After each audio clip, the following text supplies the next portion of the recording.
Truly, Grace Brown was more of a ghost than a daughter for 19 exhausting seasons. There were snippets of her presence, a brief family montage picture, a quiet voice in the background, and a casual reference to her name when Kody recalled to count his kids like assets in a portfolio. In a highly visible family, she had turned into an unseen child. For years, the Sister Wives brand had thrived on upheaval, with marriages failing, allegiances changing, and tears manipulated to get the most views. The absence of one youngster, however, had been more noticeable than anyone could have imagined amid all that commotion. That is, until her name appeared out of nowhere. On camera, Kody said, "Truly," with a trembling that nearly seemed like emotion. Like something freshly polished, the word flowed from his lips. It seemed staged, even practiced. His newfound sensitivity felt oddly appropriate for a man who had avoided difficult daughters and disgruntled ex-wives for almost 20 years. The staff was the first to notice. "Welcome to TLC Flicks, your ultimate destination for all things reality, drama, and binge-worthy moments." From shocking twists to behind-the-scenes secrets, however. He began using her name excessively, adding it to unnecessary sentences. He would say to the producers, "I just want to make things right with Truly," or "Truly deserves better." He appeared to be trying out for a part that had not been offered, Father of the Year, Season 20. However, the rumors had already begun behind the cameras. According to rumors, Kody Brown was recently reminded of a somewhat awkward fact by a judge who was cool, collected, and unimpressed by reality TV showmanship. Child support doesn't vanish just because the father does. The cameras transformed his duty into an opportunity, even though the legal documents had compelled him to do so. Re-establishing a connection? No. Asset restructuring? Of course. Therefore, Kody's redemption storyline started with an emotional press release. An on-screen vow that he was prepared to reconnect with Truly, to be a better father, to create room for her in his life once more, rather than with an apology or a visit. This time, space had a literal meaning. A space. An asset. An entirely fresh plot. He suddenly started using words like stability, comfort, and making her feel included in his speech. Fans on the internet started to question whether Kody had changed when his eyes glistened in studio lighting and his voice cracked in all the right spots. But the pattern was obvious to those who had observed the individual for a sufficient amount of time. This was not atonement.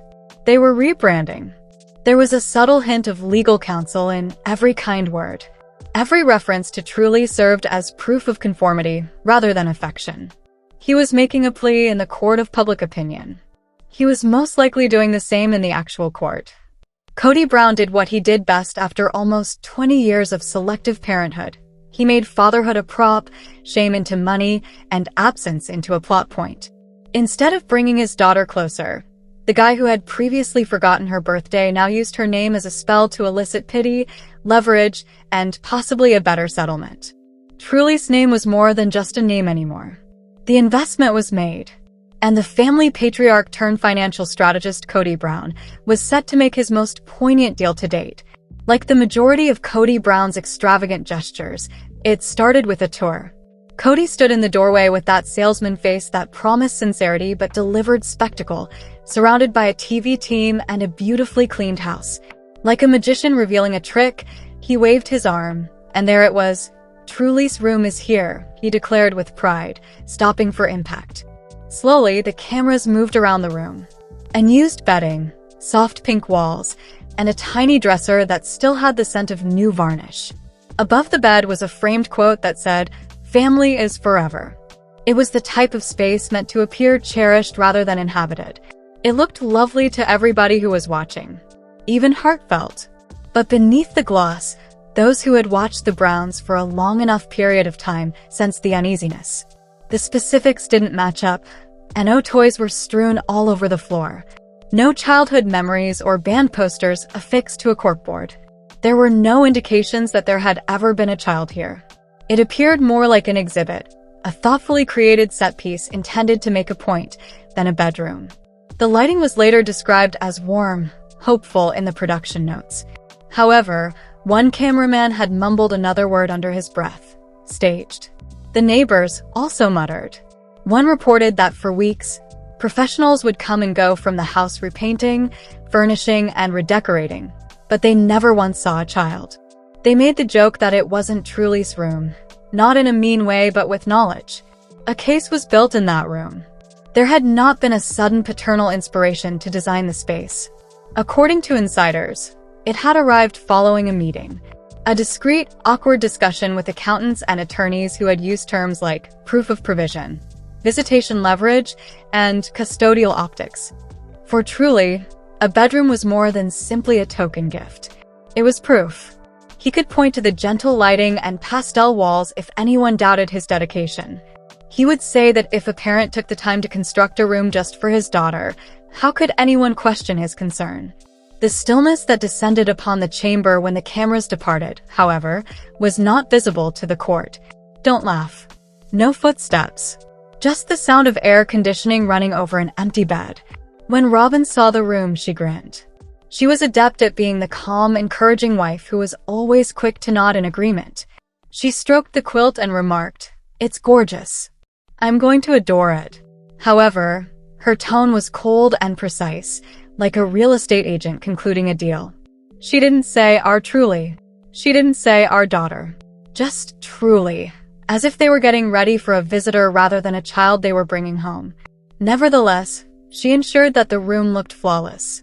As a delicate personal touch, she included a couple of angels from her porcelain collection.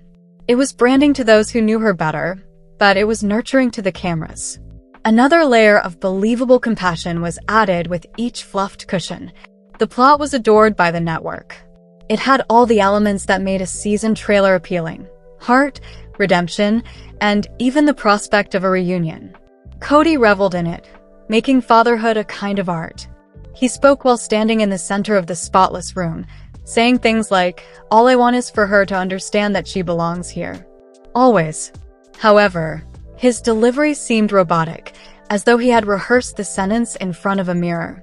He made no reference to the years of ignored calls, missed birthdays, or the canyon-like silence that had surrounded him and his daughter. No, it wasn't a decent television segment.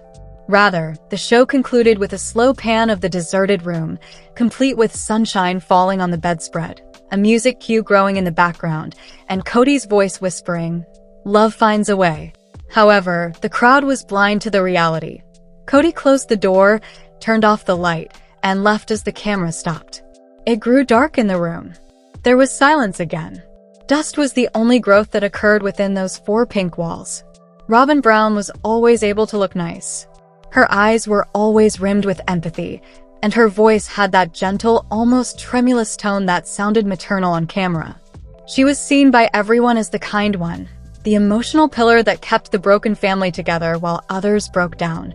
Robin was a strategist. Nevertheless, despite her seeming genuineness, long ago, she had discovered that perception was important and affection was money in the Brown home, and there had never been a greater market for sympathy in recent years. Robin nodded in agreement as Kody revealed Truly's room, a practiced smile curling the corners of her lips. She put a kind hand on Kody's arm and added, "Of course, she can stay here anytime. Your kids are welcome at all times." The words lingered in the atmosphere. Your kids. Not our kids. The family, no. Only yours. Like a tiny fracture in porcelain, the words seeped out, barely perceptible but deep enough to reveal all underneath. She was not corrected by Kody. His smile wavered as he simply nodded. Both of them were aware that the invitation had nothing to do with unity. The topic was optics. It was an advantage to have Truly living with them, not a sign of affection. Robin's household ledger quietly swung in her favor every night she slept there, both legally and financially. A child living with Kody and Robin could, after all, be viewed by a judge as stability. And power was steadiness. Robin took a deep breath, clasped her hands in her lap, and tilted her head perfectly in time as producers questioned her about Truly. She said, "It's crucial that she feels like she belongs here. We simply want her to understand that this is also her home." However, the phrases home and belongs were set pieces, props, and she utilized them in the same manner that she used her fragile but hollow porcelain angels. Her tone changed behind closed doors. One evening, she said in a tense voice, "I need to know how long she's staying here." This house cannot be in disarray once more. You are aware of our efforts to bring about peace. Calm. Robin's favorite phrase for control was that. Silence, regularity, and complete control over who entered her domain were her ideas of serenity, not harmony. Robin didn't see a youngster in need of love when Truly's name began to appear more frequently. She perceived a disturbance, a possible danger to the world she had defended for years against Kody and her own kids. However, she also recognized the chance. Robin may put up with the trouble if Truly's presence could improve their reputation, lessen the criticism, and perhaps even change a court's decision. Even if fake reason is necessary for every angel. In the weeks that followed, Robin started getting the house ready like a hostess for a famous visitor. She rearranged the furniture, got new linens for Truly's room, and even set one of her porcelain angels on the bedside table. Robin turned the figure so it faced the bed and remarked, "She'll feel safe here. The energy is positive." However, the angel's painted smile was just as motionless and icy as the woman who put it there. Robin's hospitality was flawless, performative, symmetrical, and planned. She provided care in amounts that appeared generous on video, but did not bear the marks of true affection. Robin would hover just enough to be seen, but never enough to be felt when Truly came to visit. "Dear, do you need anything?" she would softly inquire. "No? All right, just inform me." Truly became more of a performance for Kody and Robin than a daughter. Every exchange was a scene, and every discussion was proof. They both performed their roles perfectly. She was the kind wife showing grace to the kid of another woman, and he was the repentant father finding his heart again.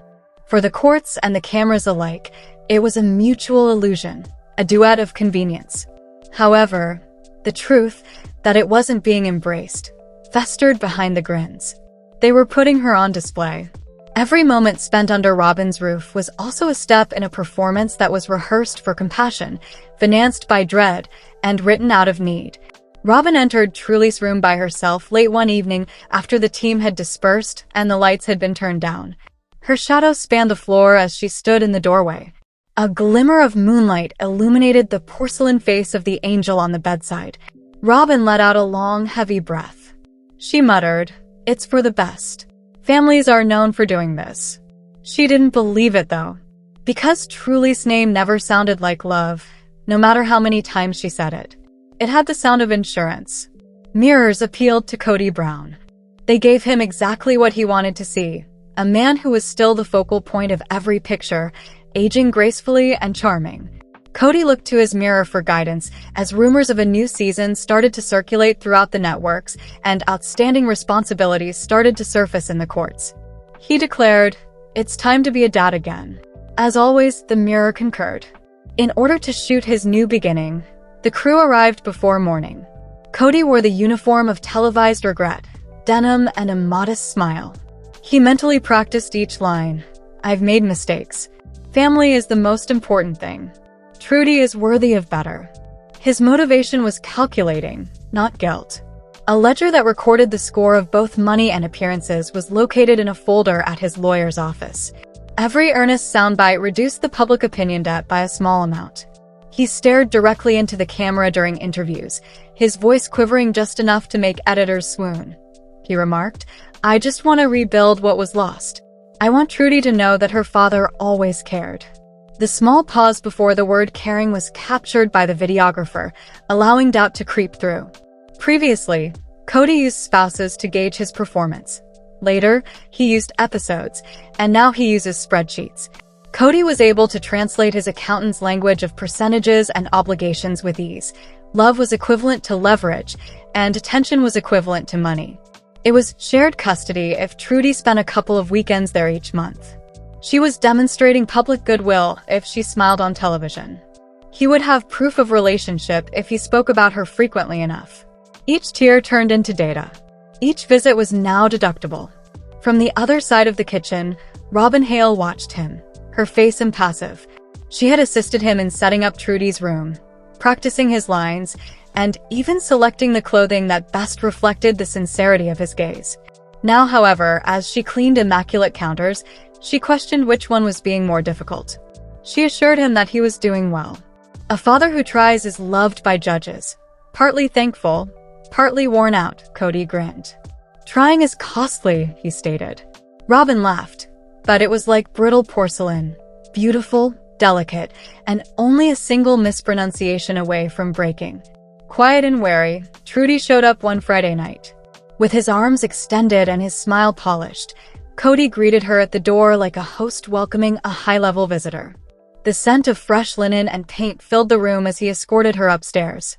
He said, "I made this for you. Your chamber." Trudy gave a nod. She didn't unpack. Over the weekend, her bag remained unopened at the entrance. The camera crew kept a close eye on them while they ate dinner. Kody shared tales of starting anew and family harmony. Trudy never touched the plate with her fork while she listened courteously. She hugged Robin out of duty and Kody out of perplexity as she departed on Sunday afternoon. Long after the car had left, he continued to stand in the doorway and wave, allowing the cameras to focus on his face. "Perfect," the director muttered. Kody turned back to the mirror that evening. The bathroom light made him appear older, more defined by the lines of effort required to maintain the pretense, but not wiser. He tested the weight of her name by whispering it. "Trudy." The reflection gave a silent response. The reflection appeared to question him for the first time. Kody smiled artificially, adjusted his collar, and reminded himself that while love fades, video never does. He might be father of the fiscal year, which was practically the same thing on TV, if he couldn't be father of the year. The silent judge Kody Brown has been evaluated by audiences who cheered, scrolled, or tweeted for half of his life.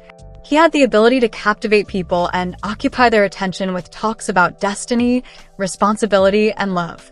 However, that morning's audience wasn't the woman who sat behind the walnut seat.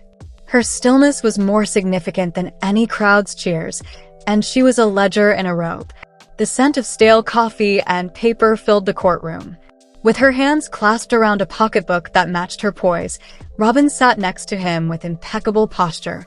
Marla, the ex-wife he used to refer to as his soulmate number 2, watched from the other side of the aisle with the fragile composure of someone who has given up on anything. A pile of papers between them transformed family into arithmetic. Kody gave the cashier a producer-like smile, but the clerk didn't return the favor. Still, he turned up the charm. "I have made every effort to mend my relationship with my daughter, Your Honor. At my house, she even has a room of her own." The judge's eyebrows went up. "Mr. Bran, a room is not a relationship." Before the gavel, the words fell like a gavel. His lawyers had been warning him for weeks. The examination of his network profits. His family ministry was connected to the missing tax filings. Property transfers into new names, primarily Robin's. Just like he described his life on TV, Kody had thought he could narrate his way through it all. Narration, however, was not relevant here. Numbers were the only ones that did. The judge turned the packet over. It sounded like a clock counting down the final seconds of a lengthy scam with every page turned. "Based on these statements, you have reported low income while buying 2 new homes," she stated. With the smile that had convinced millions of viewers to forgive, Kody said, "It's complicated." "It's math," she clarified. Robin signaled him to keep quiet by brushing her hand against his sleeve. He complied. For once. An hour later, the judge reclined. "Child support isn't a plot point, Mr. Brown. It's an obligation. You will continue to make payments, going back to the period of the negligence, and you will show proof of regular visits rather than appearances on television." Kody nodded, but the scene was already being edited in his head. "In the end, I just wanted to be there for my daughter," he pictured the voiceover saying. He visualized the arc of redemption, the fade to black, and the music swell. However, this wasn't TV. There was merely the shuffle of documents and the drab stamp of a court seal. No booming score. The sun was bright outside. With cameras buzzing, reporters waited. Kody put on his sunglasses and delivered the soundbite that they had come for. He stated, "It's about family. It has always been." Beside him, Robin grinned, her eyes unfathomable, her teeth flawless. She had the appearance of both a devoted wife and a co-star. However, she muttered as they made their way to the car, "Talk less the next time. It is less expensive." Kody remained silent. He was already practicing for his next episode, his next apologies, and his next confession. The court documents folded nicely in his pocket, sharp evidence that love now had a budget. Every Sunday, Robin Hale dusted her angels. From the glass case, dozens of porcelain faces gazed back at her, patient, smiling, and unblinking. The first house, the first contract, the first child to call her mother on camera. All of them had a backstory. They reminded her of Grace, she said. They reminded her of witnesses, though, lately. The Hale-Brown residence was consistently immaculate. In the background, a refrigerator hummed in perfect time with her heartbeat, scented candles covered the odor of concern, and vacuum tracks ran like stripes in the carpet. The other spouses were in charge of chaos. Emotions in particular remained balanced here. When the court date was over, Robin acted composed. She made tea, put flowers in the vase, and assured the kids that everything was all right. However, as she went for her favorite angel, the one with the small gold heart, her hands shook. The porcelain seemed heavier than normal, as though the house itself were leaning toward an unnamed truth. Trudy's visits were now less frequent. Sometimes it's only dinner, sometimes it's a weekend. She thanked Robin for the food she hardly tasted while sitting silently at the table and nodding in response to inquiries.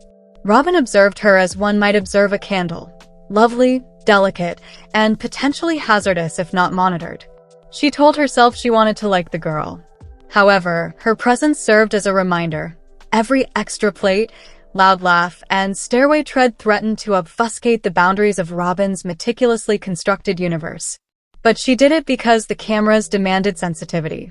She would whisper at the doorway, "Sleep well, sweetheart." Then, before the girl could respond, she would switch off the light. Robin showed the network's producer around the angel cabinet when they came to check in. "They represent family," she clarified. "Everyone has a unique meaning." Unaware that there were little envelopes behind each figurine, receipts, legal notices, and drafts of financial statements Kody never opened, the producer nodded and took slow pans for B-roll. Everything was guarded by the angels. That was what she liked to think, however. She occasionally pictured them whispering to one another at night when the home was silent. "How long can you keep pretending?" Tracing a finger over the edge of the angel on the nightstand, she saw Trudy seated cross-legged on the floor of her room one evening. "She's attractive," the girl remarked. "But she appears depressed." "She's not depressed," Robin said too hastily. "She is appreciative." "For what purpose?" "For being protected." The response lingered. After giving a cautious nod, Trudy returned to her sketchbook and began working on an incomplete image of a family with faces removed. A little crack reverberated along the corridor as Robin walked out of the room and carefully shut the door. She later found that the angel's wing was chipped. The fragment was put back by Robin herself. Her hands trembled. The slight but permanent seam was visible. She walked back and straightened the angel. If you didn't look too closely, it still appeared flawless. That was her way of doing things. Kody was downstairs talking to a producer on the phone about new directions for the upcoming season. From the stairs, Robin listened with the brittle smile of someone who has discovered that truth and love were not the keys to survival in this house. It had to do with preservation. She was also incredibly skilled at preserving items. She refocused on her angels. She muttered to herself, to them, and to no one else, "Everything is fine." The chipped one on the windowsill, however, glinted briefly in the moonlight, as if it were a secret about to be revealed. Once more, the house was silent. Too silent for love, too silent for cameras. The only sounds in the air were the faint tick of the hallway clock and the hum of the ceiling fan, little noises attempting to fill a room that had forgotten what voices felt like. Kody Brown was standing in Trudy's room's doorway. The porcelain angel with its glued wing was looking out into the dark yard as the bed was prepared and the curtains were drawn. He had constructed this area to demonstrate something, but he was unable to recall what it was. His boots clattered on the carpet as he entered. There was still a hint of lavender and paint, but beneath it was dust, the sort that accumulated when no one came. He whispered, "Trudy," trying the name once more. It was an emotionless sentence that came out flat. He would rehearse it in front of the mirror, adding sincerity, tenderness, and trembling. It felt heavier tonight, like even his voice was aware that the show was over. Robin's angels shone in the dim light downstairs, each one positioned precisely. She was asleep already, or at least feigning it. The subtle sound of her phone charging, her own ritual of sorts, was audible to him. They had been living for years like performers stuck in between takes, grinning while the lights were on and freezing when they were off. However, the show had started to wane. The network was looking for something fresh. The audience desired a different person. Its documents were still sought by the court. Kody made a tiny sour sound as he giggled beneath his breath. There was production value even in his flops. He went to the restroom, turned on the light, and saw his image. With grayer hair and red-rimmed eyes, the man in the mirror appeared exhausted. He examined himself as though seeking the version that the cameras once adored. "You gave it your all," he muttered. "You created the space. You uttered the words." The mirror remained silent. It just revealed to him who he had become, a man framed by poor decisions and nice lighting. He recalled Trudy's quiet and how, when she was visiting, she always packed her luggage. Robin's angels sprang to mind, all those beaming faces that never blinked. He recalled all the times he had used the words family and meant video. No one remained to believe him, for the first time in years. Kody stepped back to the empty bathroom and switched out the light. He sat on the bed's edge and gazed at the angel in the moonlight. Like a scar, the sealed seam gleamed. Somewhere he could practically hear a director yelling, "Cut!" However, nobody did. The cameras had vanished. Contracts would expire. The room would remain. He extended his hand and used his fingertip to trace the angel's broken wing. He said, "If you don't look too closely, it looks perfect." Then, with a faint, weary smile, he got up. His reflection followed him for a final picture in the hallway mirror. Kody Brown, for the first time, did not return the smile. It felt more empty than ever in the Brownhill home. The crew's hushed encouragements no longer filled the corridors. The cameras had vanished, and the producers had moved on. The house that had once reverberated with the sense of a family was now little more than furniture and walls, passive witnesses to the staging. No longer did Trudy hover around the room. Like a ghost, she came and went, courteous but aloof, a guest in a world created for her but never really hers. Sometimes she left her rough sketches of houses, faceless, figures erased, as if she were sketching the truth she was not yet ready to speak. Robin Hale navigated the house as carefully as a general scouting a battlefield.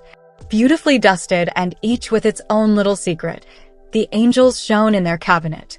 She maintained order in all areas, including the finances, schedules, and even the residents' feelings.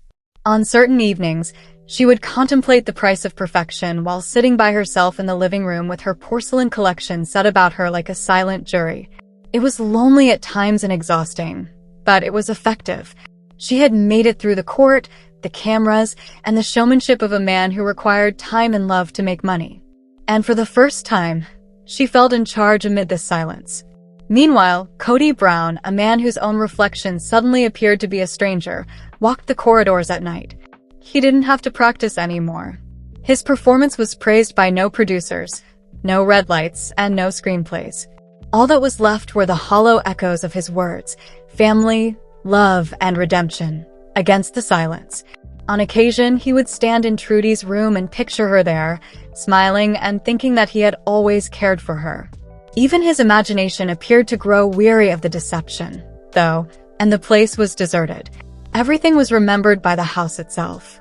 There was now a subtle scent of desertion in the paint that had previously smelled of new beginnings. Footprints that would never be found again were left on the carpets, as if condemning both creator and guest for the tale that had been recounted. Even the angels appeared to observe in silence, their porcelain features glinting in the moonlight. The world went on outside. Families argued, reality shows were broadcast, and viewers were clamoring for the next plot point and drama. The only movement within the Brownhill Estate's walls, however, was the gradual passing of time. Both Kody and Robin, who were survivors and performers, had discovered the same lesson in different ways. Looks could elicit respect, compliance, and even love, but they couldn't call forth it where it wasn't present. Quiet and reflective, Trudy had already started to recover her tale elsewhere, in settings unaffected by performance or design, in times that could not be captured by a camera. The house wasn't a stage for the first time. It was only an observer. It became clear in that silence that not all stories can be predetermined. Despite their perfection, some rooms are unable to produce the family they promise. The silence in the Brownhill estate had become nearly intolerable after the cameras had been gone for months. The weight of consequence now weighed down what had felt like control. There was a shadow behind every choice, every moment that was produced, and every scene that was meticulously planned, and the darkness had become restless. Trudy's absence had taken on a life of its own.